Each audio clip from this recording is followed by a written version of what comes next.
Bismillahirrahmanirrahim. Assalamualaikum warahmatullahi wabarakatuh.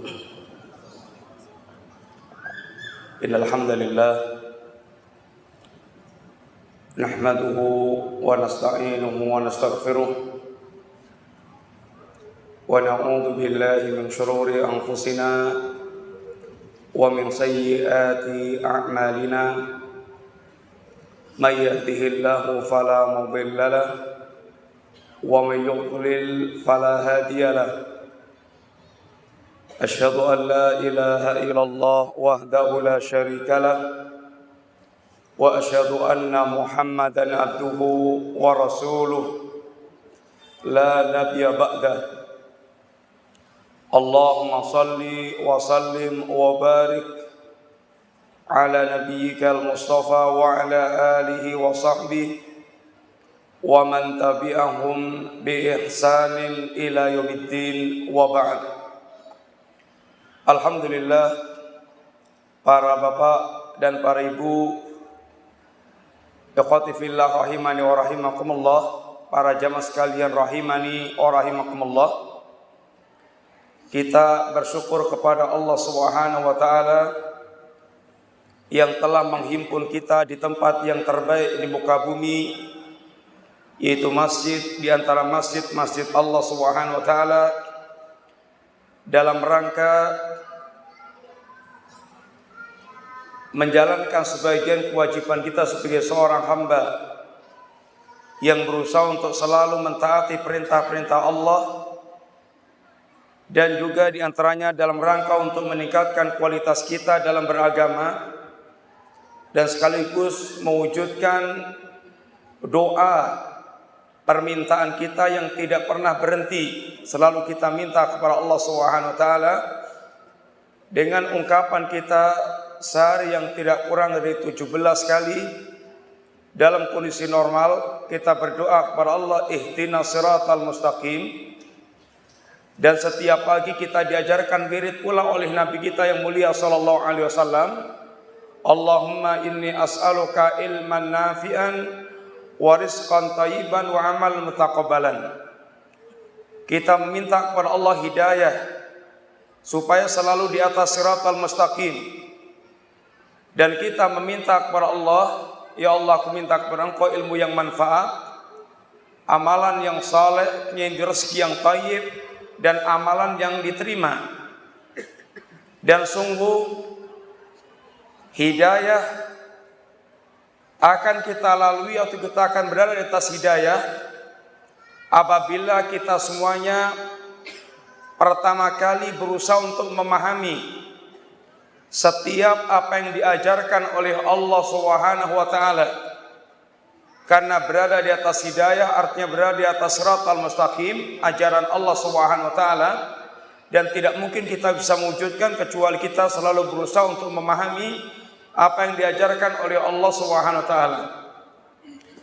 Para jamaah yang dirahmati Allah Subhanahu wa taala, pada malam hari ini secara singkat insyaallah kita akan berbicara yang berkaitan dengan kewajiban kita yang paling utama, yaitu mentauhidkan Allah Subhanahu wa taala. Dan apabila kita melihat dari pembicaraan para ulama, ini ulama ahlu sunnah wal jamaah, dan kemudian kita membandingkan dengan gerakan yang mengatasnamakan Islam, maka sungguh kita akan melihat perbedaan yang nyata di antara mereka. Satu di antara perbedaannya adalah fokusnya mereka dalam perkara ad-da'watu ilallah fit tauhid. Ini dakwah mereka yang mengajak manusia ke jalan Allah dalam perkara tauhid. Kita akan mendapatkan dalam kitabnya para ulama bagaimana mereka betul-betul hampir tidak pernah kosong untuk selalu mengajak bertauhid kepada Allah Subhanahu wa taala. Dan sesungguhnya ikhwati fillah rahimani wa rahimakumullah, dakwah mengajak manusia kepada tauhid bukanlah alternatif. Artinya bukanlah suka-suka, pilih-pilih. satu di antara tema dakwah yang bisa kita pilih. Sebagaimana sebagian kaum muslimin kemudian mereka mengangkat tema yang bermacam-macam. Adapun kelompok saya temanya adalah saya fokus pada tema dakwah masalah ekonomi. Sebagian lagi mengatakan adapun kelompok saya fokus tema kami adalah dakwah untuk mengembangkan pendidikan. Adapun kelompok kami tema dakwah kami adalah bagaimana bisa menempati posisi-posisi strategis dalam pemerintahan. Adapun dakwah kami adalah fokus bagaimana membangkitkan semangat berjihad untuk berperang melawan tauhid, dan kita akan mendapatkan berbagai macam tema dakwah yang beraneka ragam dalam kehidupan di tengah-tengah kaum muslimin atau di antara gerakan-gerakan kaum muslimin. Ikhwati billah rahimani wa rahimakumullah,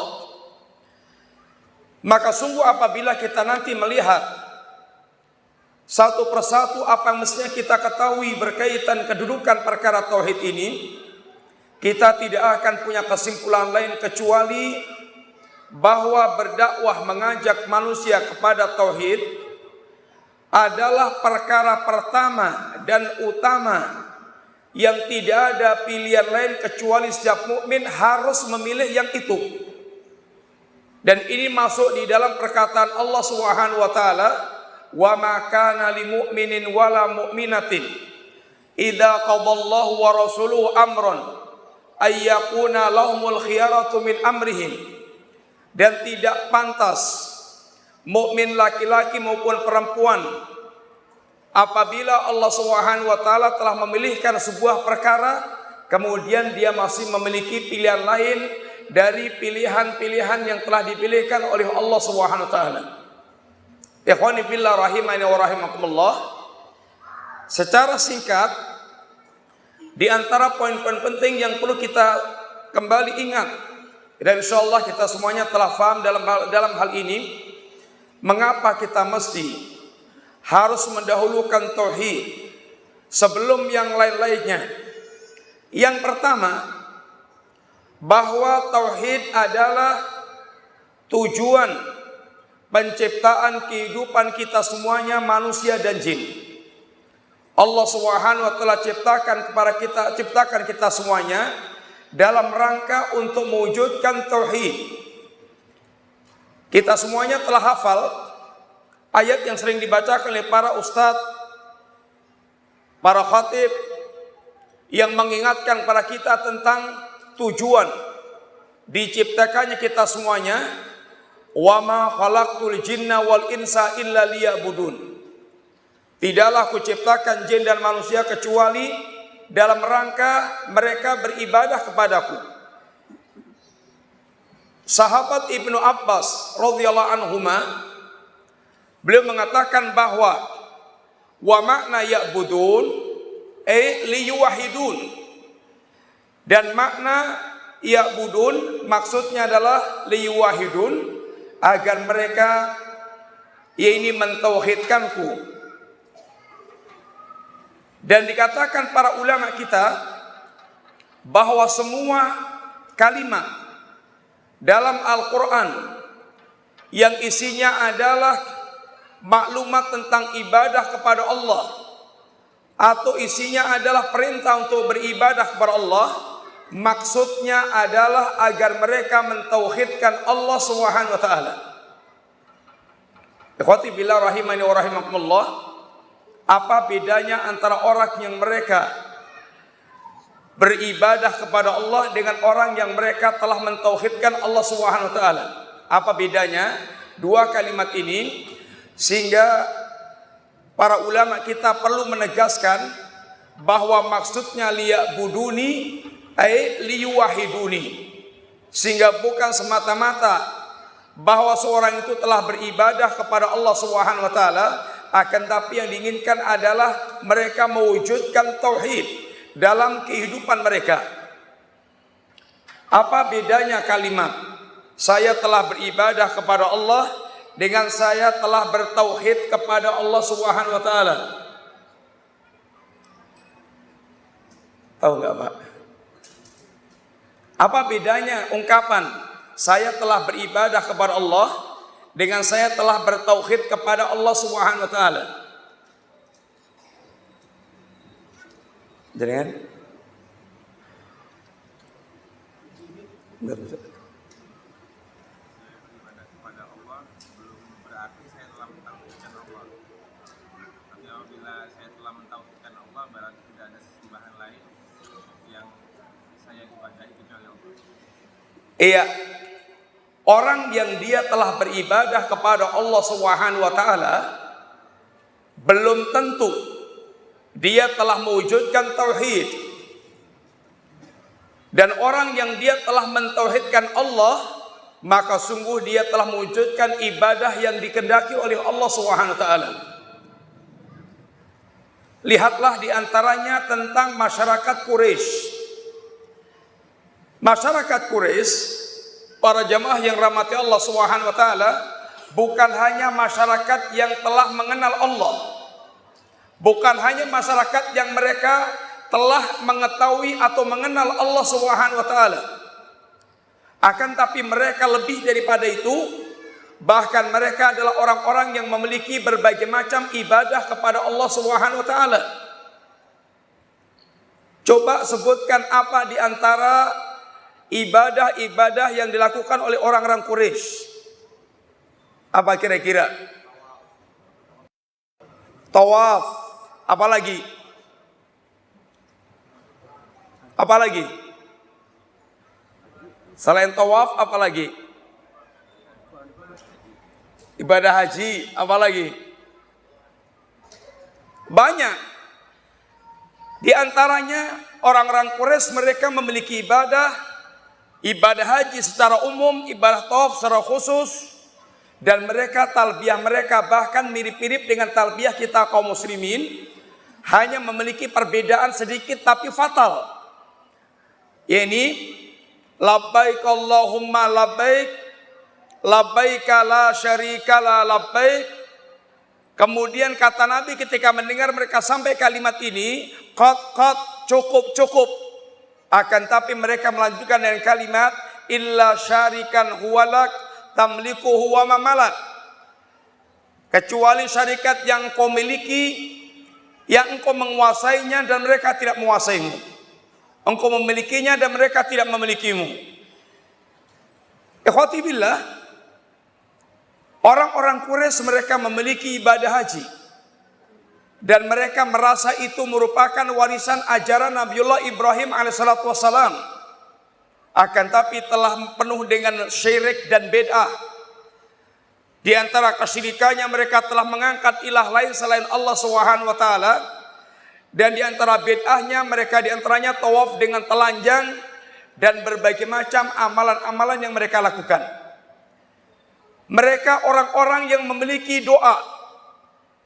Bahkan mereka ini apabila dalam kondisi terjepit, benar-benar doa mereka tulus murni untuk Allah Subhanahu wa taala. Sebagaimana yang Allah katakan, wa idza raqibu fil fulki da'awallaha mukhlisina lahuddin falamma najahum ilal barri idahum yusyrikun. Apabila mereka sedang berlayar di lautan, maka mereka ini ketika dikepung oleh ombak yang sangat membahayakan mereka, wa idza ghasiyahum maujun kadzulal, apabila mereka dikepung ombak bagaikan gunung sehingga mereka terancam mara bahaya, mereka benar-benar dalam kondisi yang terjepit seperti ini, da'awullaha mukhlisina lahuddin. Benar-benar mereka mengikhlaskan doanya hanya untuk Allah Subhanahu wa taala semata. Murni. Tidak ada yang mereka ingat kecuali Allah. Tidak ada yang mereka harapkan kecuali Allah. Mereka menjadikan Allah satu-satunya tumpuan untuk menghilangkan kesulitan yang sedang dialami. Coba bedakan dengan orang sekarang yang mereka justru mengucapkan kalimat la ilaha illallah, sehingga sebagian ulama kita mengatakan sesungguhnya amalan kesyirikan orang sekarang akhlak lebih parah dibandingkan dengan syiriknya orang zaman dulu. Sebagian mereka sekarang ini ketika ditimpa musibah yang sangat membutuhkan pertolongan, yang keluar mereka bukan ya Allah ya Allah. Sebagian mereka mengajarkan ya Husain ya Husain. Sebagian mereka mengajarkan lagi ya Syekh ya Syekh, ya wali fulan ya wali fulan. Sebagian orang mereka disangoni foto di dompetnya. Nanti kalau dia dalam kondisi yang betul-betul sangat terjepit keadaan, suruh mengeluarkan fotonya, foto gurunya, kemudian suruh nyebut-nyebut nama gurunya tersebut. Maka sungguh ini pendidikan musyrikin, pendidikan syirik yang seharusnya hati mereka menggantungkan kepada Allah Subhanahu wa taala. Ikhwati fillah rahimani wa rahimakumullah. Maka di sini antum lihat bahwa orang-orang musyrikin mereka memiliki amalan-amalan ibadah.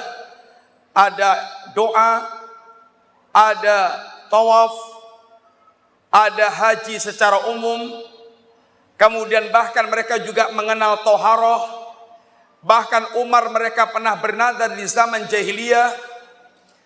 Akan tapi mereka itu Allah katakan kafir musyrik bukan karena mereka tidak beribadah kepada Allah, akan tapi mereka tidak memurnikan ibadah mereka semata-mata kepada Allah Subhanahu wa taala. Ikhwani fillah, kata Syekh Muhammad bin Abdul Wahhab rahimahullah ta'ala, atau Syekh Muhammad At-Tamimi rahimahullah ta'ala, ketika beliau membawakan ayat wa ma khalaqtul jinna wal insa illa liya'budun, beliau katakan fa idza arafta annallaha khalaqaka li ibadati fa'lam annal ibadah la tusamma ibadah illa ma'at tauhid kama anna salata la tusamma shalah illa ma'at taharah. Beliau ketika membawakan ayat wa ma khalaqtul jinna wal insa illa liya'budun, beliau mengatakan ketahuilah apabila Anda telah tahu bahwasanya Allah ciptakan Anda dalam rangka untuk beribadah kepada Allah Subhanahu wa taala, maka ketahuilah bahwa ibadah itu tidak dikatakan ibadah kecuali bersamanya tauhid.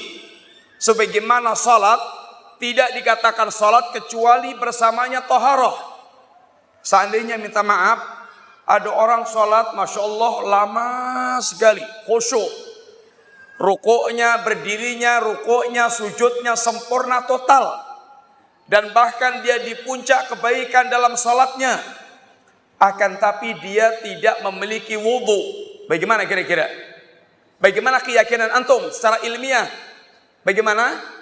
Tentu salatnya tidak kepake, walaupun panjang bacaannya, walaupun lama rukuknya, walaupun sangat bagus sujudnya, hatinya betul-betul Masya Allah, akan tetapi apabila dia tidak mengawali dengan wudu, maka tidak ada salat kecuali dengan wudu. Demikian juga betapapun baiknya perbuatan seorang dan banyaknya amal ibadah yang dia lakukan, apabila dia tidak tegakkan di atas tauhid, maka ibadah yang sekian banyak itu tidak akan bermanfaat dan tidak akan diterima oleh Allah Subhanahu wa taala. Sebagian orang ikhwani fillah rahimani wa rahimakumullah, dia punya prinsip yang penting dia telah melakukan beberapa amal ibadah, kemudian dia telah berbuat baik kepada manusia. Ikhwani fillah, maka kita diberikan contoh di zaman jahiliyah, ada orang yang mereka ini Masya Allah super dermawan, sangat dermawan. Dia kalau menjamu tamu, maka tumpukan mangkoknya itu harus diraih dengan tangga, saking tingginya tumpukan mangkok yang sediakan. Akan tapi orang yang sangat super dermawan ini dikatakan Nabi sama sekali tidak masuk jannah, tidak masuk surga, karena dia tidak pernah memiliki tauhid dalam kehidupannya. Dia tidak pernah mengucapkan kalimat Allahumma firli liyaumiddin. Siapa orangnya, ikhwan? Pernah dengar enggak? Siapa itu? Siapa namanya? Syekh Badrimin. Siapa namanya orang itu? Ibnu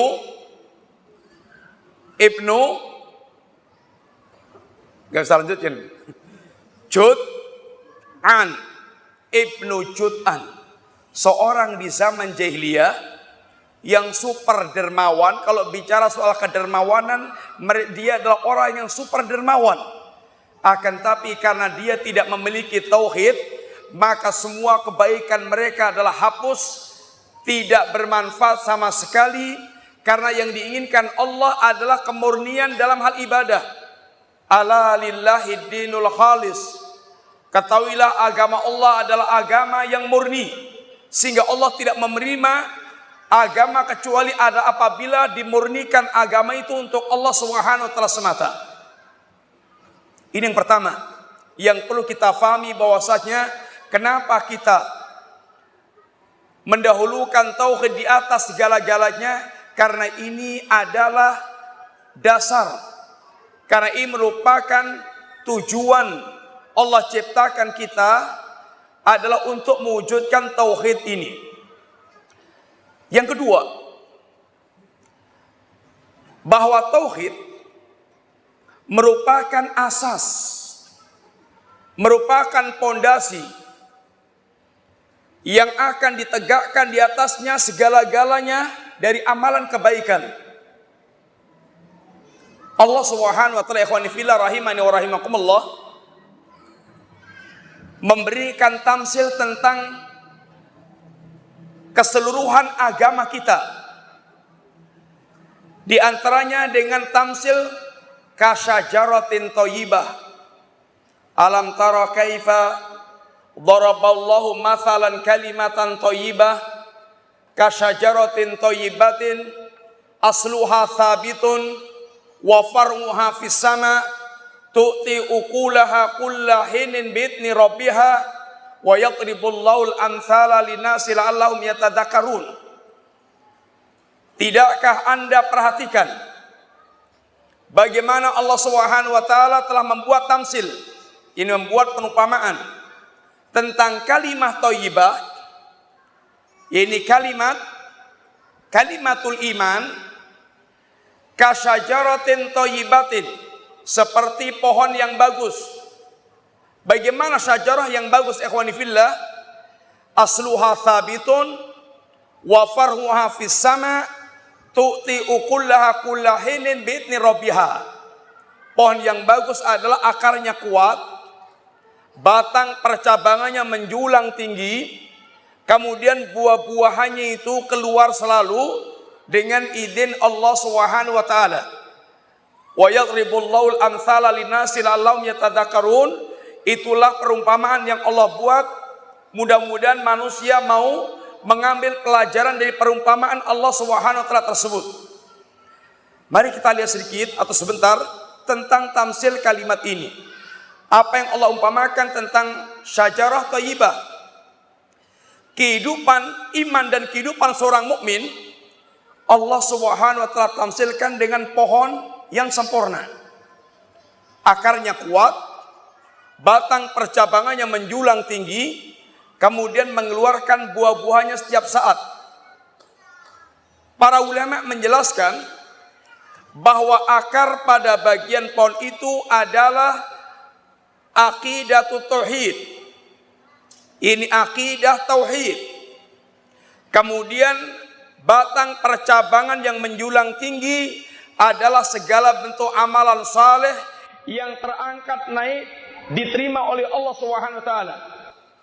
Kemudian buah-buahan yang keluar setiap saat adalah hasil yang mereka rasakan sebagai seorang muwahhid dan hasil yang dirasakan oleh manusia secara umum dari orang-orang yang mereka bertauhid.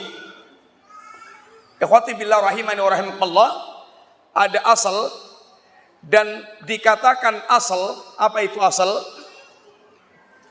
Pokok atau pondasi. Apa itu akar? Apa itu? Dikatakan para ulama, al-asal itu ma asfala syai' wa yubna alaihi ghairu. apa yang letaknya itu paling bawah dan semua yang lainnya dibangun di atasnya, sehingga betul-betul ini menjadi tumpuan segala-galanya. Ini asal. Kalau itu rumah, maka asalnya adalah pondasi. Yang pondasi ini menentukan semua bangunan yang ada di atasnya. Sebagaimana akar sebuah pohon, ini akan menentukan semua batang percabangan yang ada di atasnya. Al-Imam Ibnul Qayyim Al-Jauziyah rahimahullah ta'ala, beliau mengatakan, man arada uluwa bunyanihi fa'alaihi bitawthiqi asasi wa ihkamihi wa syiddatil i'tina'u bihi. Beliau katakan di antaranya, barang siapa yang dia menginginkan tingginya bangunan, hendaknya dia benar-benar memperhatikan betul tentang pondasi yang dia siapkan. Hendaknya dia benar memperhatikan betul tentang pondasi yang dia siapkan. Karena kata beliau bahwa fa inna uluwa bunyani ala qadri tawthiki asasi. Karena sesungguhnya tegaknya bangunan atau tingginya bangunan yang dibangun di atas pondasi itu sangat tergantung dengan pondasi yang menyangganya. Betul? Betul nggak? Kalau ingin membangun rumah tingkat 10, apa yang diperhatikan dulu sebelum yang lain-lain, ikhwan? Tentu mempersiapkan pondasinya yang kira-kira bisa menyangga bangunan tingkat 10. Oleh karena itulah beliau katakan fal arif, orang yang pandai, himmatuhu tawthiki asasi. Orang yang pandai itu selalu memperhatikan tentang pondasi yang akan menyangga bangunan di atasnya. Wal jahil, dan orang yang bodoh itu yarfa'u al-bina bi ghairi asas. Dia memperhatikan tingginya bangunan tanpa memperhatikan tentang pondasi. Maka sungguh semua orang yang tahu tentang masalah ini akan mengatakan orang ini bodoh. Dia berpikir dia berusaha untuk membuat bangunan tingkat 10, tetapi tidak dia siapkan pondasinya yang siap menyangga bangunan tingkat 10. Maka pasti akan hancur-hancuran. Ikhwati fillah rahimani wa rahimakumullah, ketahuilah bahwa kehebatan semua yang dibangun di atasnya itu sangat bertumpu dengan pondasi yang menyangganya. Maka apabila Anda melihat segala macam kehebatan para sahabat Nabi Rasulullah alaihi jami'an, bagaimana amal-amal mereka yang seandainya kita membaca kisah-kisah para sahabat tentang jihadnya, tentang infaknya, tentang pembelaannya kepada Nabi, tentang pengorbanan yang telah mereka lakukan, maka sungguh kita ini seperti membaca komik yang seakan-akan dunia luar yang susah untuk kita wujudkan. Coba antum bayangkan, umpamanya berkaitan dengan infaknya para sahabat Nabi Rasulullah alaihi jami'an. Bagaimana mereka benar-benar telah menjadikan harta-harta mereka itu sesuatu yang sangat murah di jalan Allah Subhanahu wa taala, karena telah terbangun keyakinan di sini bahwa setiap harta yang dia keluarkan adalah perdagangan yang akan menguntungkan bagi mereka kelak, yang dia petik hasilnya di sisi Allah Subhanahu wa taala. Coba antum perhatikan umpamanya Suhaib Ar-Rumi. Bagaimana ketika dia hijrah dari Makkah ke Madinah, di tengah jalan dia bagaimana dihadang orang-orang Quraisy. Kata mereka, ya Suhaib, Anda dulu masuk sini dalam keadaan miskin. Sekarang Anda telah berharta dan harta Anda akan Anda bawa keluar. Maka demi Allah kami tidak ridha. Apa kata Suhaib? Bagaimana seandainya Aku serahkan seluruh hartaku kepada kalian, bahkan akan aku tunjukkan di mana simpanan hartaku, silahkan Anda ambil. Akankah kalian membiarkan aku melenggang ke Madinah? Maka ketika Suhaib sampai di Madinah, sungguh Rasulullah SAW memberikan ucapan selamat yang sangat hangat. Dan Nabi mengatakan, Rabihal bai'u ya Aba Yahya. Rabihal bai'u ya Aba Yahya. Sungguh telah beruntung perdagangan Anda, wahai Abu Yahya. Perdagangan apa yang telah dilakukan oleh Suhaib Ar-Rumi? Dia telah berdagang dengan Allah, dengan harta-hartanya yang dia ingin membeli surga yang disediakan oleh Allah SWT. Abu Talha ketika dia mendengar ayat Allah SWT, lan tanalul birra hatta tuhibbu hatta tunfiqu mimma tuhibbun, tidaklah seorang akan sampai pada hakikat kebaikan sampai dia menginfakkan sebagian harta yang dia senangi.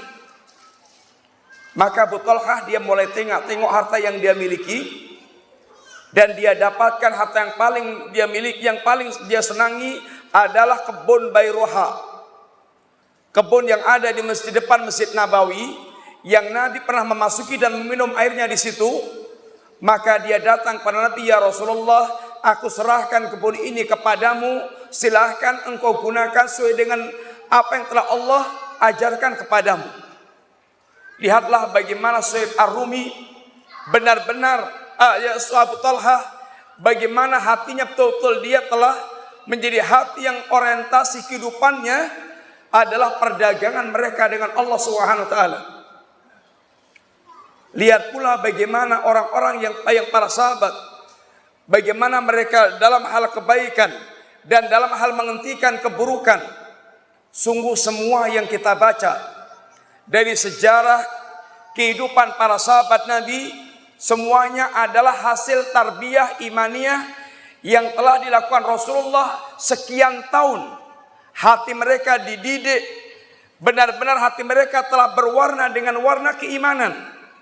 Menancap dalam hati mereka keyakinan tentang Allah, keyakinan tentang yaumul akhir, keyakinan tentang jannah wan nar. Lihatlah di antaranya kisah-kisah dari para sahabat Nabi berkaitan dengan ibadah mereka, berkaitan dengan akhlak mereka, berkaitan dengan pertaubatan mereka, berkaitan dengan bagaimana mereka jihad mereka di jalan Allah Subhanahu wa taala. Maka hebatnya bangunan amal yang mereka bangun itu disebabkan karena kuatnya pondasi yang mereka miliki. Maka kata Ibnu Qayyim, wal a'malu salihat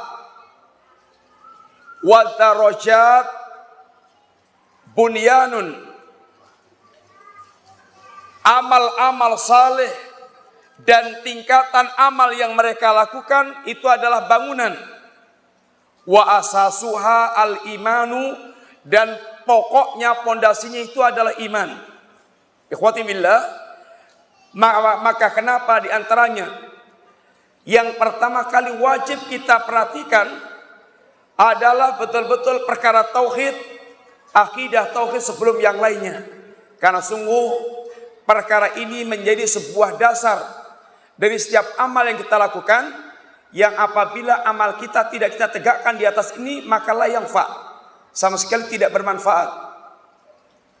Al-Imam Ibnu Qayyim membawakan ayat Allah Subhanahu wa taala, memberikan contoh satu di antara ini contoh amal yang tidak bermanfaat kecuali apabila ditegakkan di atas tauhid yang benar. Ini firman Allah, afaman assasa bunyanahu ala taqwa minallahi wa ridwanin khairun amman assasa bunyanahu ala jurufin harin fanharabi fi nari jahannam.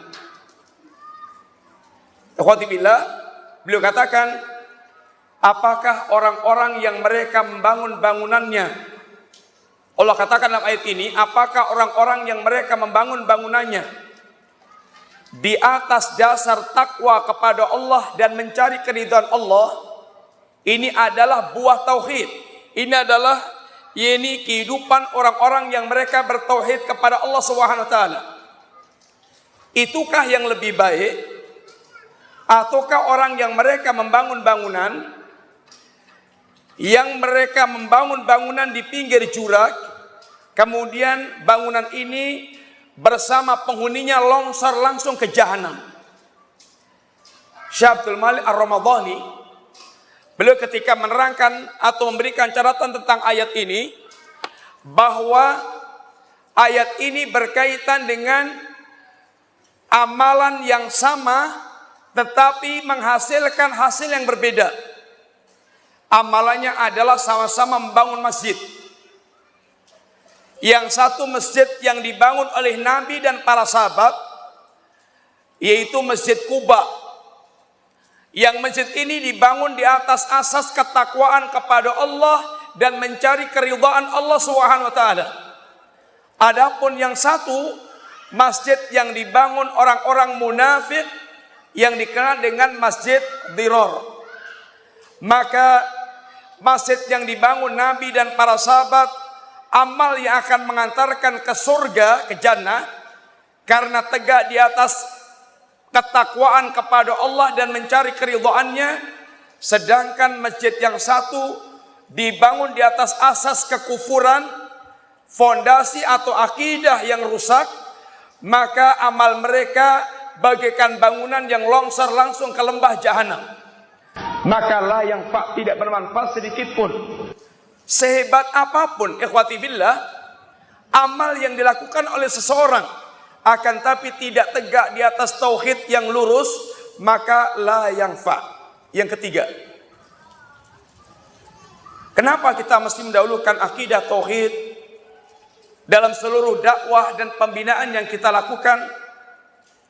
Karena sungguh kata Allah, Al-Quran ini kitab yang diturunkan oleh Allah Subhanahu wa taala, dari awal sampai akhir sesungguhnya dalam rangka untuk menjelaskan tentang hakikat tauhid atau untuk mewujudkan tegaknya tauhid. Di antaranya Allah katakan dalam ayat Alif Lam Ra, kitabun uhkimat ayatuhu summa fusilat min ladun hakimin khabir alla ta'budu illallah. Alif Lam Ra, kitabun uhkimat ayatuhu, kitab yang Allah telah susun rapi. Summa fusilat, kemudian Allah tafsil, Allah rinci isinya. Yang kitab ini diturunkan oleh Allah milladun hakimin khabir, dari zat yang maha bijaksana lagi teliti segala keadaannya, sehingga tidak ada isi kandungan kitab yang tidak berisi kebijaksanaan. Semuanya hukum-hukumnya hukum yang terbaik, hukum yang bijaksana, ajaran yang terbaik, semuanya mengandung hikmah, tidak ada yang sia-sia, hukum yang dalam posisi yang paling sempurna. Dan kitab ini diturunkan oleh zat yang betul-betul mengetahui segala-galanya dengan penuh ketelitian. Lalu apa kata Allah tentang kitab yang Allah turunkan? Alla ta'budu illallah, hendaklah kalian tidak beribadah kecuali hanya kepada Allah Subhanahu wa taala. Para jamaah sekalian rahmati Allah, perhatikan Al-Imam Ibnul Qayyim juga menerangkan bahwasanya Al-Quran dari awal sampai akhir isinya tauhid, menjelaskan tentang zat yang kita tauhidkan, haknya tauhid, dan orang-orang yang mereka berjalan di atas jalan tauhid. Insyaallah kita sekolah sebentar, kita sholat. Pada sholat kita lanjut sebentar, insyaallah sekedar menyempurnakan apa yang kita sampaikan, mudah-mudahan manfaat. Kita tutup dulu. Wassallallahu ala nabiyyina Muhammadin wa ala alihi wasallam. Assalamualaikum warahmatullahi wabarakatuh. Bismillahirrahmanirrahim. Innal hamdalillah wassalatu wassalamu ala Rasulillah wa ala alihi washabihi wa mawala wa la haula wa la quwata illa billah, amma ba'd. Alhamdulillah, para jamaah sekalian rahimani wa rahimakumullah. Kita sedang berbicara tentang di antara pentingnya kita memperhatikan dakwah tauhid dan menjadikan tauhid adalah di atas segala-galanya, karena sesungguhnya Al-Quran dari awal sampai akhir diturunkan oleh Allah Subhanahu wa taala dalam rangka untuk mewujudkan tauhidullah. Sebagaimana yang telah kita bacakan tadi, Alif Lam Ra, kitabun uhkimat ayatuhu thumma fusilat min ladun hakimin khabir alla ta'budu ilallah. Alif Lam Ra, kitabun, ini Al-Quran itu sebuah kitab yang Allah susun rapi dan Allah jelaskan perkaranya, yang diturunkan dari Allah dat yang maha bijaksana lagi maha teliti segala-galanya. Allah ta'budu ilallah, janganlah kalian sekali-kali beribadah kecuali hanya kepada Allah Subhanahu wa taala. Al-Imam Ibnul Qayyim Al-Jauziyah rahimahullah ikhwati fillah di antaranya menyebutkan contoh bahwasanya Al-Quran benar-benar dari awal sampai akhir dalam rangka untuk mewujudkan tauhid. Al-Quran apabila diringkas, maka kita mendapatkan kesimpulan di mana ikhwan? Dalam Al-Quran ada sebuah surat, yang surat ini adalah kesimpulan dari seluruh apa yang ada di dalam Al-Quran. Apa itu? Surat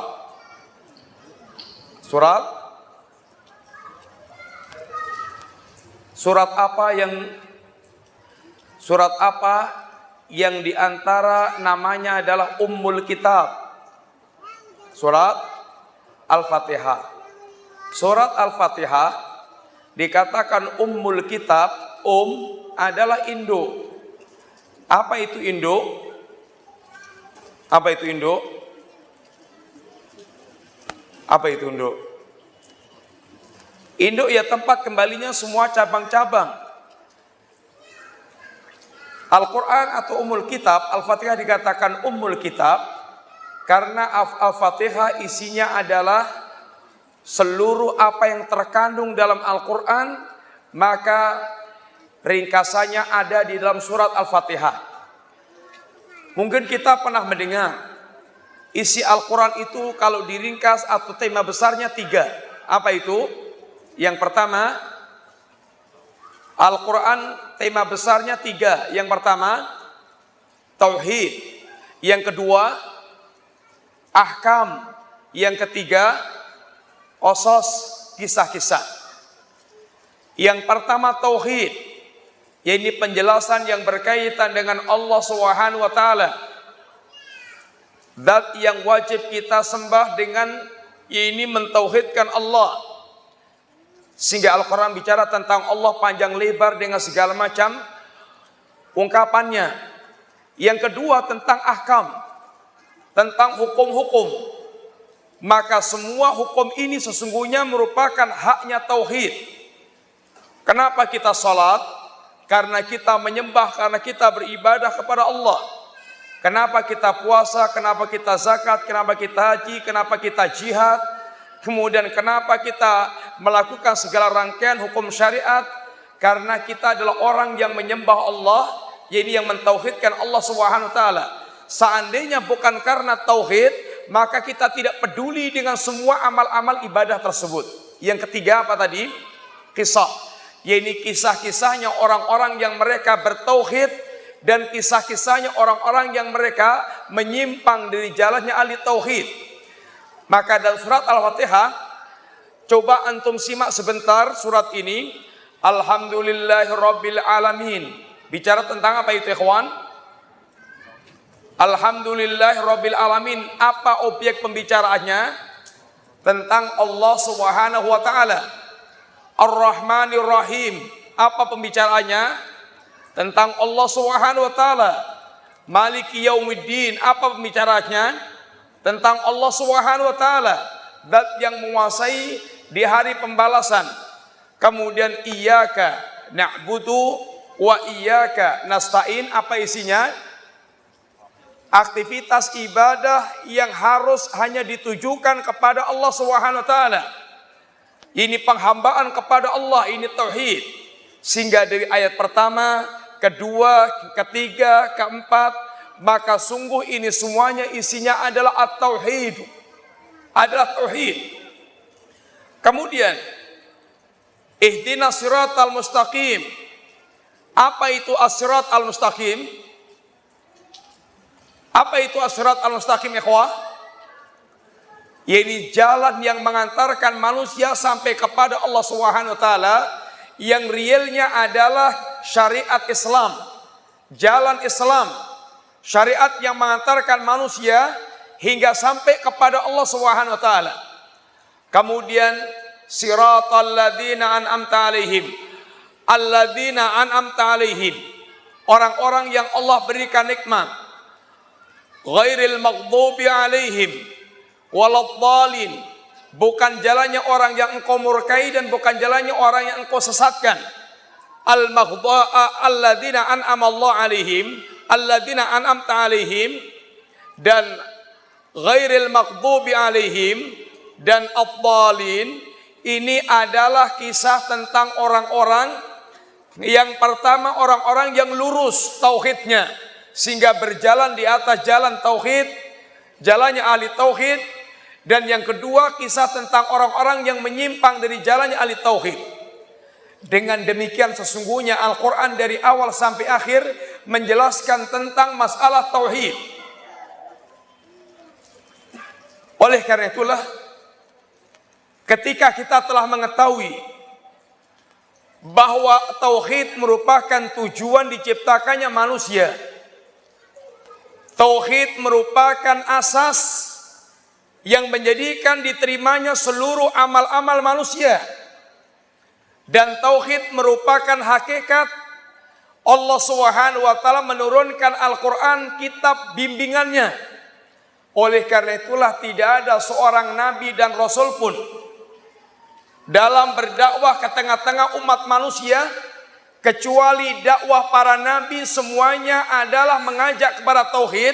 Ini yang pertama dan utama, yang tidak ada seorang nabi pun yang berbeda dalam perkara ini.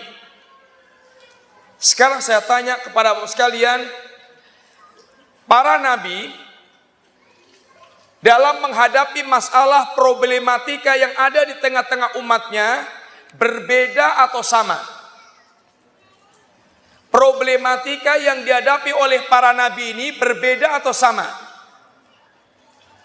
Saya tanya lagi, problematika yang dihadapi setiap nabi dan rasul yang Allah utus ke tengah-tengah umatnya, ini problemnya sama atau beda? Sama atau beda? Masya Allah. Sama atau beda? Beda atau sama? Berbeda-beda, fokusnya beda-beda, walaupun akarnya sesungguhnya sama. Ada nabi yang menghadapi problematika sosial, kerusakan akhlak. Ada nabi yang menghadapi problematika tentang tiran, penguasa-penguasa yang tiran, diktator. Ada nabi yang menghadapi masalah yang bermacam-macam. Kalau ditanya, ada enggak nabi yang menghadapi masalah atau problematika politik? Ada enggak? Hah?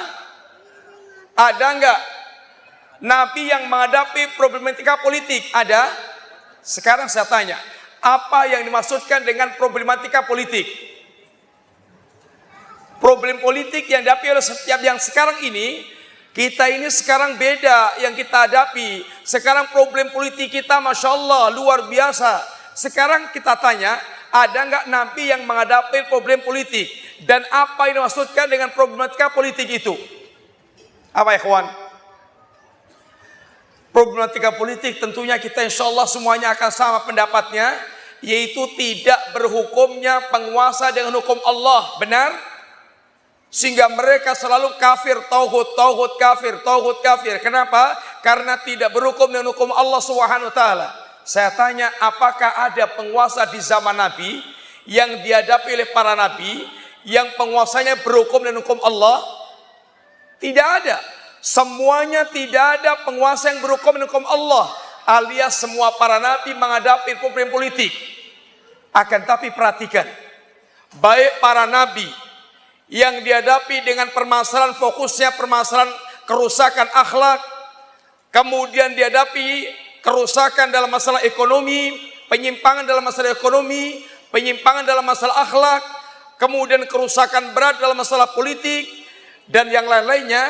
Tetapi mereka tidak, para nabi tidak ada satupun yang dakwahnya tidak berawal dari tauhid. Semua para nabi mengawali dakwahnya dengan dakwah tauhid. Ikhwani fillah rahimani wa rahimakumullah. Tentu pertanyaannya, kenapa seluruh dakwah para nabi berawal dari tauhid? Karena sungguh bahwa akar problematika sehingga mereka melakukan penyimpangan dengan segala macam bentuk penyimpangan itu, akarnya adalah karena mereka tidak mengagungkan Allah Subhanahu wa taala. Dan itulah jawaban Nabiullah Nuh atau komentar Nabiullah Nuh ketika mengatakan kepada kaumnya, "Malakum la tarjuna lillahi waqara." Kalian memang orang-orang yang tidak mengagungkan Allah dengan sebenar-benar pengagungan. Seandainya para tiran mereka mengagungkan Allah Subhanahu wa taala, maka mereka tidak akan sombong dengan kekuasaannya. Seandainya orang-orang yang mereka curang dalam jual beli mereka, dalam perilaku ekonomi mereka, mereka mengagungkan Allah, maka mereka tidak akan curang dalam melakukan yaitu perilaku bisnis atau ekonomi yang mereka jalankan. Seandainya orang-orang yang mereka bermaksiat, mereka mengagungkan Allah, maka sungguh mereka tidak akan bermaksiat kepada Allah Subhanahu wa taala.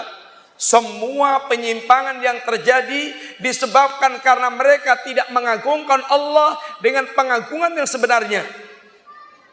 Ikhwani fillah rahimani wa rahimakumullah. Semua para nabi mengawali dakwahnya dengan yaitu mengajarkan tauhid kepada umat, karena inilah asas perbaikan dan syirik yang ada di hati manusia. Itulah yang merupakan akar kerusakan yang terjadi di tengah-tengah kehidupan. Ikhwati billah rahimani wa rahimakumullah. Demikian juga perhatikan, ada enggak nabi yang dakwahnya sampai mereka mendirikan khilafah? Ada enggak? Ada enggak nabi yang sampai dakwahnya sampai berdirinya khilafah atau mereka sempat mendirikan daulah? Ada enggak? Saya tanya lagi, ada enggak nabi yang dalam perjalanan dakwahnya sampai mereka menegakkan daulah? Ada enggak?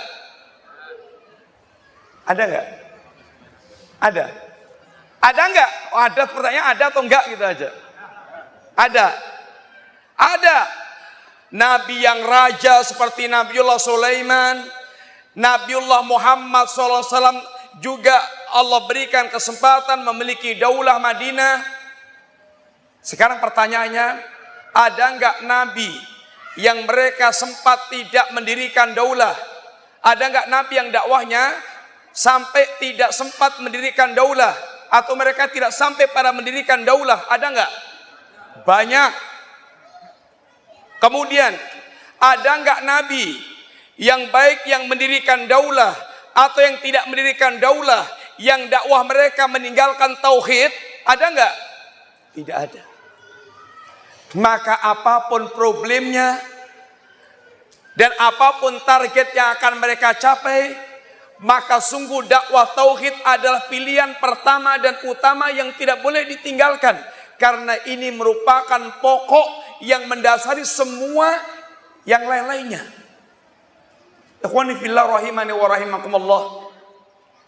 Sungguh ini perkara yang layak untuk kita perhatikan, karena kita di antara hidup di zaman fitnah di mana mereka menganggap dakwah tauhid tidaklah penting.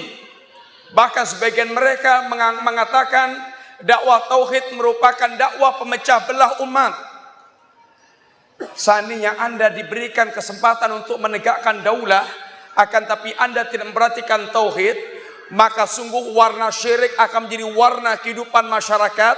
Dan sungguh syirik apabila menjadi warna kehidupan, tidak ada gunanya kebaikan walaupun beratus-ratus gunung kebaikan Anda bangun. Karena syirik ibaratnya merupakan nuklir gunung kebaikan. Seandainya Anda punya tumpukan kebaikan sebesar gunung dan itu jumlahnya ratusan kebaikan, ratusan gunung kebaikan, lalu Anda melakukan perbuatan syirik, maka syirik bagikan nuklir kebaikan yang akan meratakan semua kebaikan yang telah dia tumpuk. Khatibillah rahimani wa rahimakumullah. Ini catatan penting yang perlu kita kembali tekankan pada diri kita.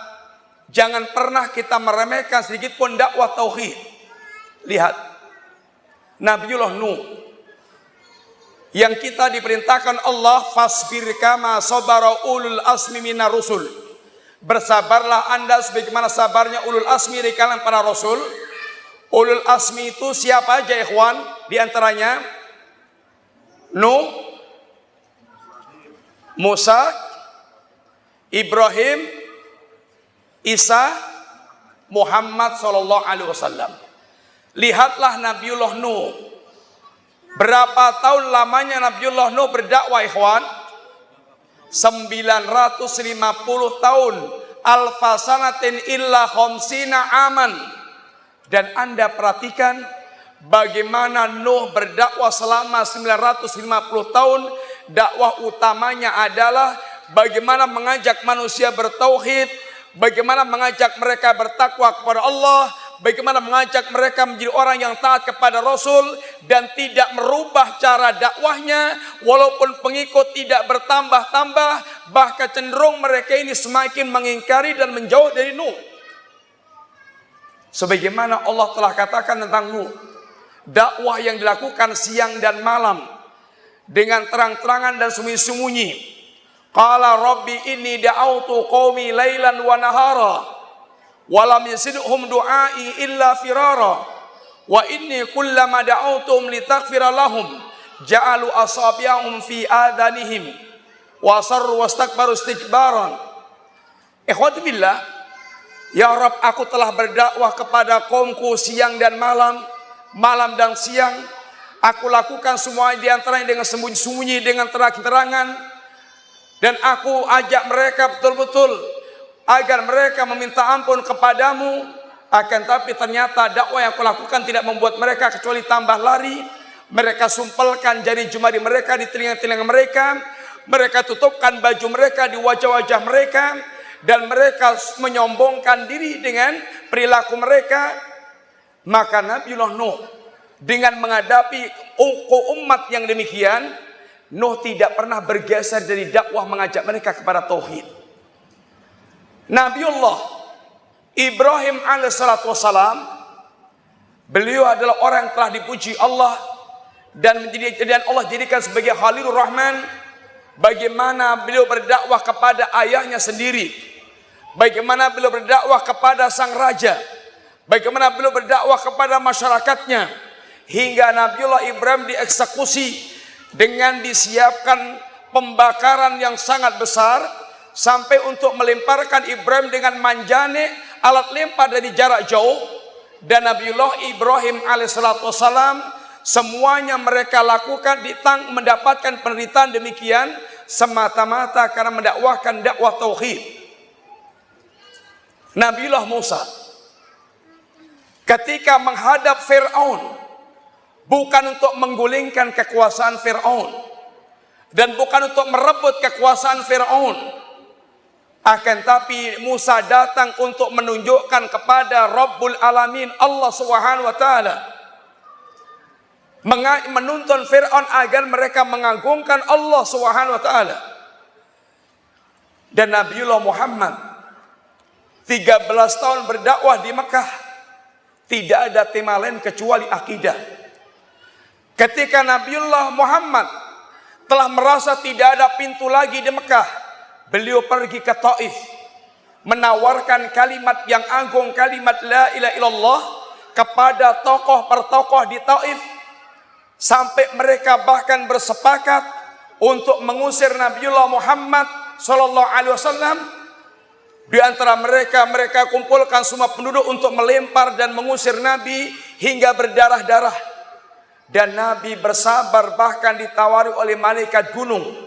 Ya Rasulullah, seandainya engkau mau, aku diperintahkan Allah untuk melakukan apa yang engkau mau. Seandainya engkau mau, 2 gunung ini akan aku angkat untuk menghancurkan kaum Taif. Akan tapi lihat apa jawaban Nabi yang mulia, Nabi Rahmah, Rahmatun Muhda.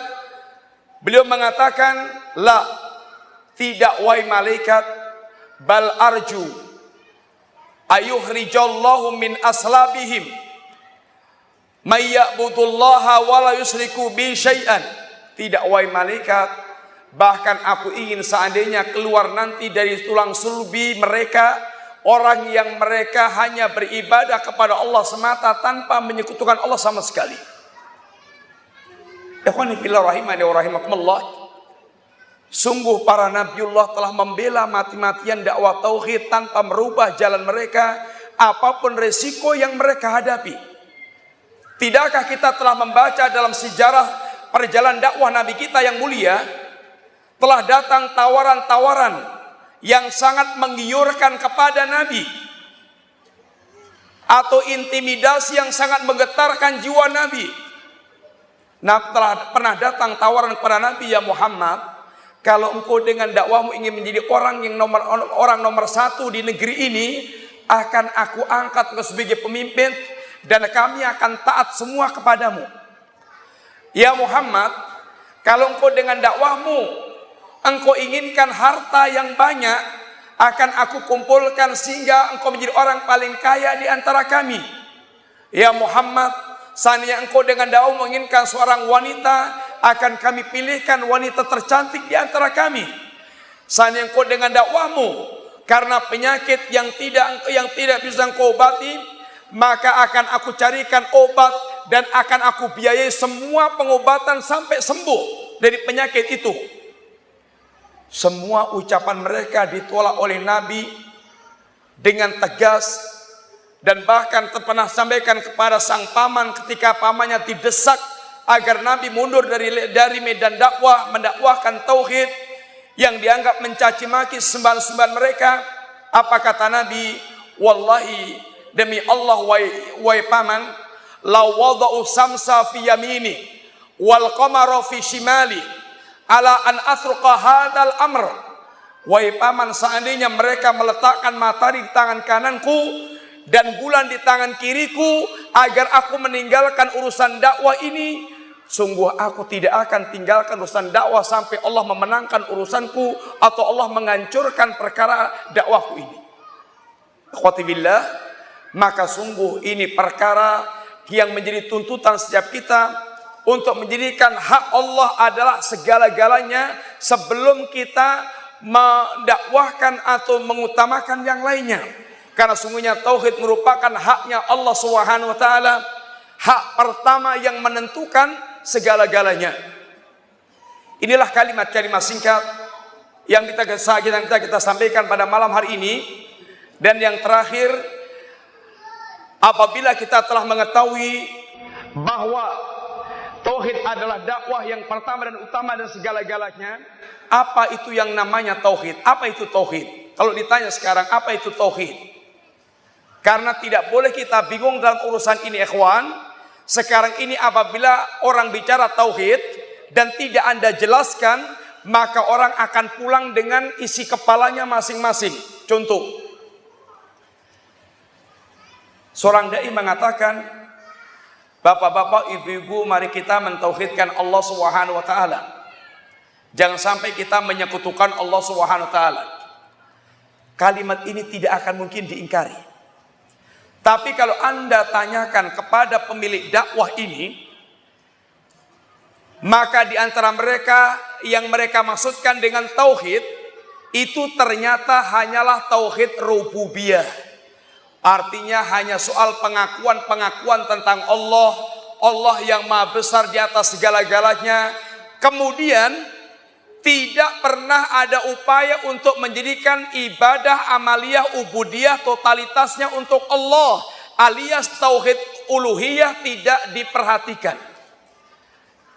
Contoh lagi, ketika Anda tanyakan apa makna tauhid kepada orang Mu'tazilah, maka mereka kemenakan yang dimaksudkan dengan tauhid adalah menolak sifat-sifat Allah Subhanahu wa taala. Itulah tauhid. Apabila Anda tanyakan tentang tauhid kepada orang sufi, mereka diantaranya mengatakan tauhid itu adalah ittihadiyah, bersatunya hamba dengan Allah Subhanahu wa taala. Begitulah manusia memiliki makna tauhid sendiri-sendiri. Oleh karena itulah wajib bagi kita menjelaskan tauhid bukan hanya global, tapi wajib kita menjelaskan dengan rinci dan betul-betul menjelaskan makna hakikat tauhid yang tidak boleh Anda tinggalkan umat dalam keadaan kabur tentang perkara tauhid, dalam keadaan tidak memahami tentang masalah tauhid. Oleh karena itulah kalau Anda mengikuti penjelasan Syekh Muhammad bin Abdul Wahab rahimahullah ta'ala, di antaranya dalam kitab Tauhid, beliau di awal babnya menjelaskan dengan global bagaimana kedudukan Tauhid, bagaimana pentingnya Tauhid, apa keutamaan Tauhid, kemudian wajibnya kita mendakwahkan Tauhid. Setelah itu beliau menjelaskan dengan sangat rinci amal-amal yang masuk dalam perkara Tauhid dan amal-amal yang masuk dalam perkara syirik. Ini yang apabila Anda jelaskan, biasanya akan banyak mendapatkan reaksi penolakan.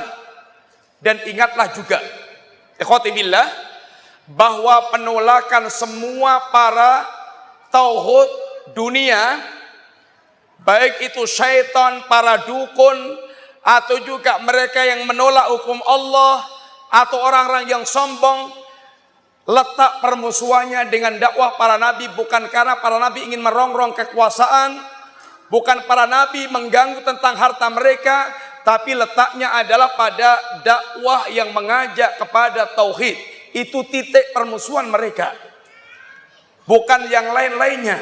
Oleh karena itulah apa yang kita sampaikan dari awal sampai akhir semuanya dalam rangka mengingatkan kepada kita semuanya pentingnya setiap kita menjadikan awal dakwah kita adalah dakwah untuk mengenalkan Allah sebagai hak yang paling tinggi sampai terwujudnya tauhid, karena ini betul-betul merupakan dasar orang meraih keutamaan yang paling utama, yaitu ridhonya Allah dan surga yang mereka harapkan. Yang tanpa ini maka surga akan tertutup dan Allah tidak akan pernah ridha kepada siapapun. Demikianlah secara singkat yang kita sampaikan. Ikhwati billah rahimani wa rahimakumullah. Mudah-mudahan kalimat-kalimat singkat yang kita sampaikan bermanfaat, paling tidak memberikan atau mengingatkan kita semuanya berkaitan dengan bab yang hendaknya kita betul-betul selalu mengingatkan pentingnya perkara ini.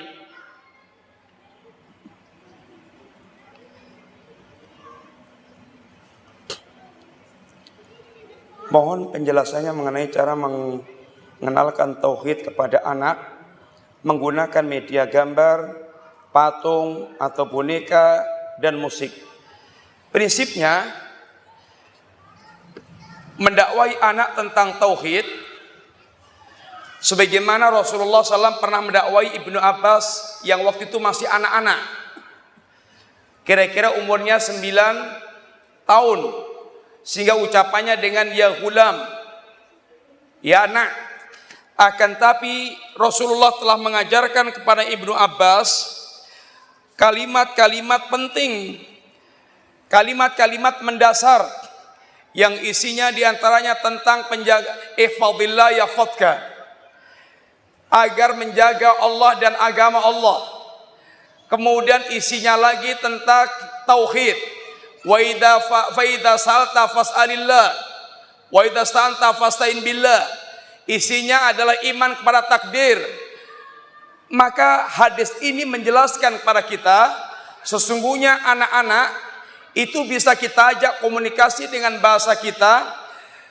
Yang penting bagaimana kita mengenalkan juga sesuai dengan tingkat kadar akal anak. Insya Allah itu akan menjadi info yang bermanfaat di akal-akal mereka dan akan terekam semuanya. Dan jangan pernah kita menggunakan media-media yang jelas-jelas diharamkan di dalam agama Rasulullah SAW. Nanti dikhawatirkan yang kita inginkan nggak masuk, yang masuk media haramnya. Ini bahaya.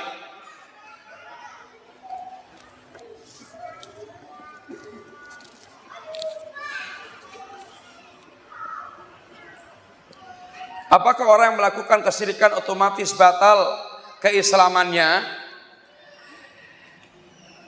Ketika para ulama mengingatkan kepada kita tentang segala pembatal Islam, yang pertama berkaitan dengan diri kita sendiri, kita memahami tentang pembatal-pembatal Islam itu supaya kita betul-betul berhati-hati. Jangan sampai kita terjerumus dalam perkara-perkara tersebut. Ini yang pertama. Itu untuk diri kita. Yang kedua, kita mengetahui tentang amalan-amalan yang membatalkan Islam bukan untuk mengkafirkan kaum muslimin supaya menjadi pendekar takfir, akan tapi dalam rangka kita berhati-hati dengan diri kita. Yang kedua, ini berkaitan dengan masalah takfir terhadap orang lain. Ini perkara yang sangat rumit, yang sangat pelik. Maka serahkan itu kepada para ulama yang betul-betul ahli. Adapun untuk kita adalah untuk kehati-hatian diri kita, jangan pernah terjerumus dalam amalan-amalan pembatal Islam tersebut. Dan jangan pernah mengkafirkan orang yang mereka asalnya muslim, kecuali benar-benar mereka tidak ada halangan lagi untuk dikafirkan, sehingga tidak ada lagi penghalang mereka dikatakan kafir. Dan itu adapun mengkafirkan kaum muslimin, serahkan urusannya kepada para ulama, dan bukan hak kita untuk menghakimi seseorang. Adapun kewajiban kita adalah berhati-hati supaya betul-betul kita menjauhi semua perkara yang bisa menjerumuskan kita ke dalam perbuatan syirik atau kufur.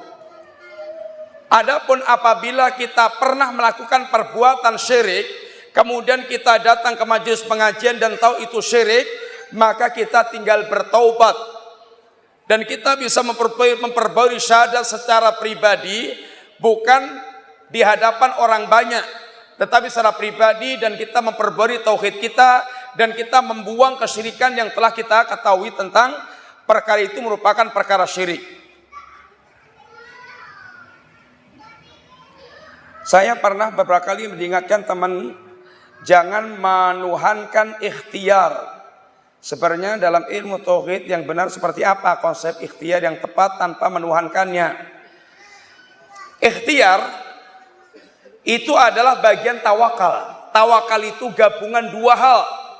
Yang pertama, tawakal itu adalah tafwidul amr ilallah, menjadikan atau kita menyerahkan perkara kepada Allah Subhanahu wa taala, keputusan tentang hasil akhir perkara yang kita lakukan kepada Allah. Kemudian yang kedua, tawakal itu adalah wajibnya dia melakukan ikhtiar, yaitu mengambil asbab. Sehingga tawakal gabungan dari dua. Yang pertama akhdul asbab, mengambil sebab, menempuh sebab. Yang kedua tafwidul amr ilallah. Contoh, orang yang mereka ingin mencari rezeki, bagaimana bentuk tawakalnya? Pertama, dia mencari sebab-sebab datangnya rezeki. Apakah dia dengan jual beli, atau dia dengan cara yang lain-lainnya yang halal, dan dia maksimalkan usaha dia. Kemudian setelah itu dia serahkan hasil akhir hasilnya itu kepada Allah Subhanahu wa taala. Sama dengan ketika kita keluar rumah, doa kita bagaimana? Bismillahi tawakkaltu 'alallah wala haula wala quwata illa billah. Apa yang kita lakukan? Kita berusaha untuk berhati-hati di jalan. Benar-benar mencari cara-cara yang menyelamatkan kita dalam perjalanan. Kemudian selebihnya hati kita, totalitas kita serahkan kepada Allah Subhanahu wa taala. Maka orang yang mereka telah menempuh sebab dan kemudian menyerahkan hatinya totalitas kepada Allah, seandainya dia berhasil, dia tidak akan sombong. Seandainya dia gagal, dia tidak akan putus asa, tapi dia tetap berharap semua kebaikan dari Allah Subhanahu wa taala. Ini hasil akhir orang yang mereka bertawakal kepada Allah Subhanahu wa taala. Menyandarkan kepada sebab ini adalah syirik sesuai dengan tingkatannya. Apakah syirkun akbar atau syirkun asghar sesuai dengan keadaannya. Meninggalkan sebab, tidak menempuh sebab, ini mencela syariat. Hatinya hendaknya dia bersandar kepada Allah setelah dia menempuh sebab yang diperintahkan oleh Allah. Orang yang tidak mengambil sebab, dia telah menyalahi syariat, mencela syariat. Dan orang yang bersandar kepada sebab, maka dia telah ada unsur kesyirikan. Besar kecilnya berkaitan dengan ketergantungan hati dia kepada perkara tersebut. Wallahu a'lam bishawab. Sebagai orang yang baru hijrah, bagaimana cara saya tetap istiqomah?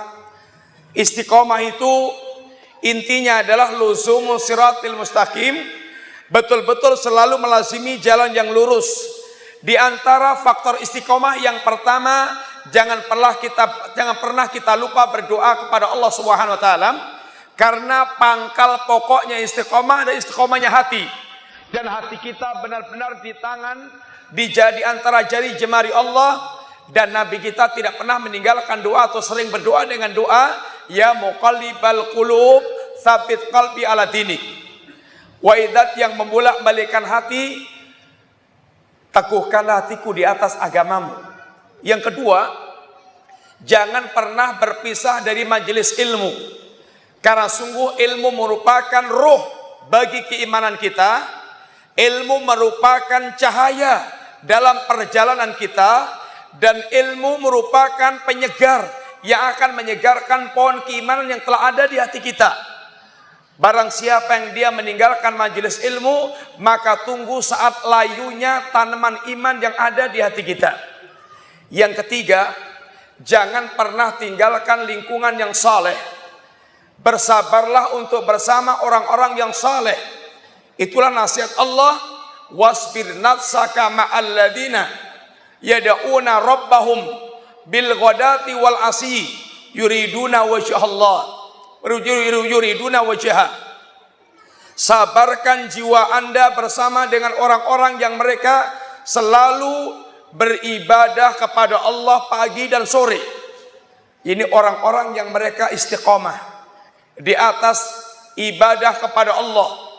Karena sungguh teman itu, kata Nabi, almar'u ala dini khalilih. Teman itu di atas agama kawannya. Kawan akrabnya bagaimana, kurang lebih dianya seperti itu. Dan faktor-faktor yang lainnya masih sangat banyak. Akan tapi itu diantaranya, wallahu ta'ala alam bisawab.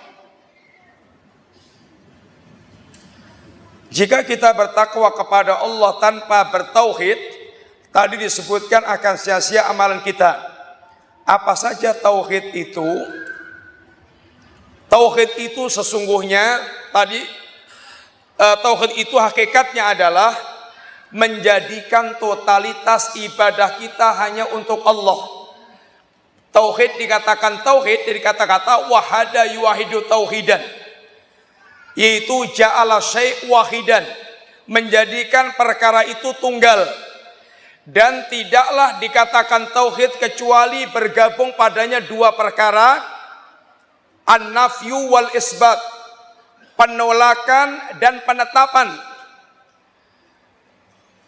Sehingga kalimat la ilaha illallah dikatakan kalimat tauhid, karena dalam kalimat ini bergabung dua hal ini, menolak dan menetapkan.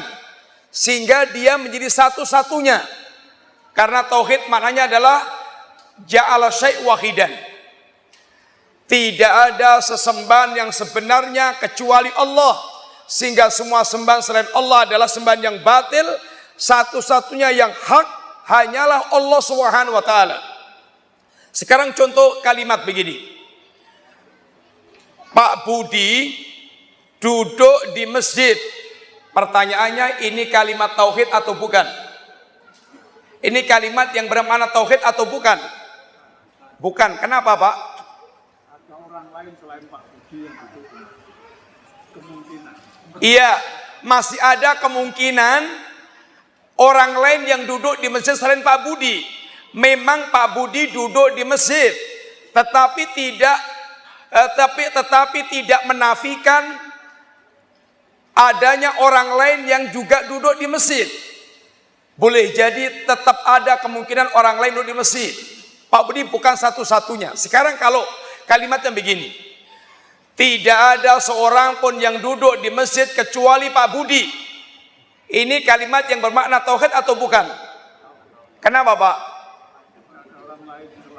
Iya, karena kalimat ini memiliki makna Pak Budi satu-satunya orang yang duduk di masjid. Tauhid itu begitu, yaitu menjadikan ibadah kita totalitas hanya untuk Allah. Tidak ada seorang pun atau tidak ada sesuatu pun yang kita berikan ibadah kepada selain Allah. Barang siapa yang dia melakukan berbagai macam amal-amal kebaikan yang banyak, tetapi di sela-sela dia melakukan amal kebaikan yang banyak itu, dia melakukan perbuatan syirik, yaitu umpamanya dia menyembelih untuk selain Allah, sehingga dia telah beribadah kepada selain Allah walaupun hanya satu perkara, maka syiriknya itu menghancurkan semua amal kebaikan yang lainnya. Sehingga tauhid itu menjadikan totalitas amal ibadah kita hanya untuk Allah, dan kita tidak memberikan ibadah kepada selain Allah dalam bentuk apapun. Dan tentu pembahasannya cukup panjang, akan tapi ringkasnya sementara begitu. Wallahu a'lam bishawab.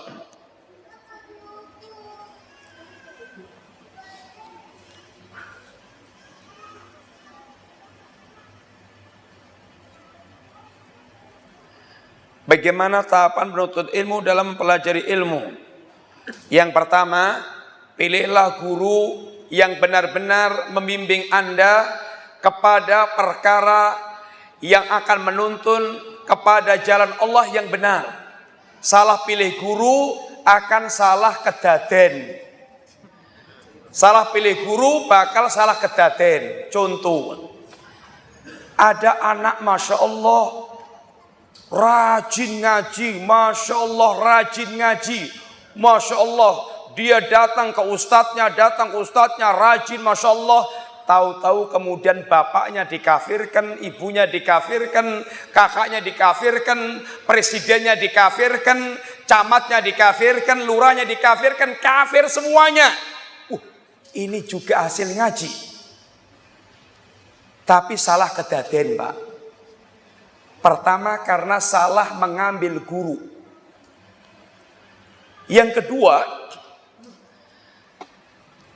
ilmu yang harus kita pelajari hanya ilmu yang betul-betul sahih.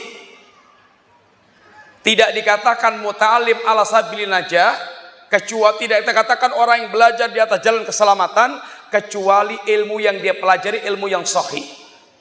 Ilmu yang sahih itu adalah Al-Quran, As-Sunnah, dan perkataan para sahabat. Ini ilmu yang harus menjadi fokus pelajaran dalam ilmu agama yang dia pelajari. Jangan pernah apabila tidak butuh dan belum waktunya, jangan pernah belajar filsafat atau kuliah di fakultas filsafat. Itu akan ngentek ke duit dan membuat hidupnya enggak genah. Boleh jadi tambal ban lebih manfaat, tukang tambal ban lebih produktif daripada dia. Sungguh hampir semua orang yang belajar filsafat rusak pemikirannya. Meragukan Allah, meragukan Rasulullah, meragukan Al-Quran, meragukan azab kubur, pikirannya jadi enggak karuan. Maka kata para ulama bahwasanya orang seperti ini hasil akhirnya gila, dan ilmu yang dia kumpulkannya qala wakila. Kata orang, dan orang-orang yang telah tenggelam dalam filsafat ini, yang sudah sundul langit ilmunya, baru merasakan bagaimana betul-betul dia telah tertipu selama ini dengan ilmu yang dia pelajari. Dan kerusakan agama dalam sejarah perjalanan kaum muslimin ketika dibukakan lebar-lebar menerjemahkan buku-buku filsafat Persia, filsafat Yunani. Kemudian jangan pernah lupa berdoa kepada Allah Subhanahu wa taala untuk benar-benar membimbing supaya betul-betul belajarnya menjadi orang yang lurus. Ilmunya betul-betul ilmu yang bermanfaat, ilmu yang tidak hanya menjadi wawasan, tapi ilmu yang betul-betul menjadi sebuah amalan. Karena ilmu yang sekedar wawasan tidak akan berguna sama sekali, la yanfa.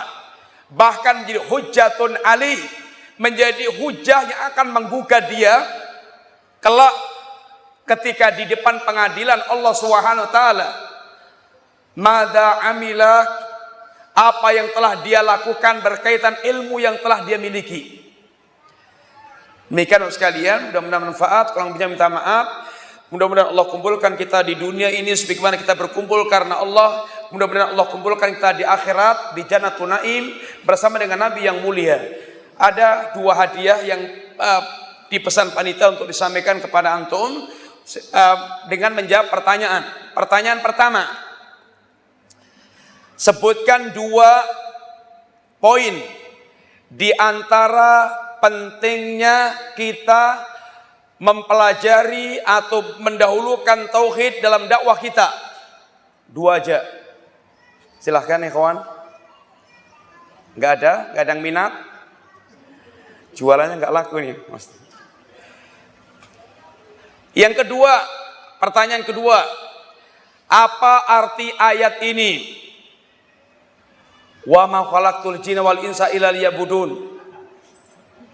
Antum? Apa? Ya ini terima, ambil.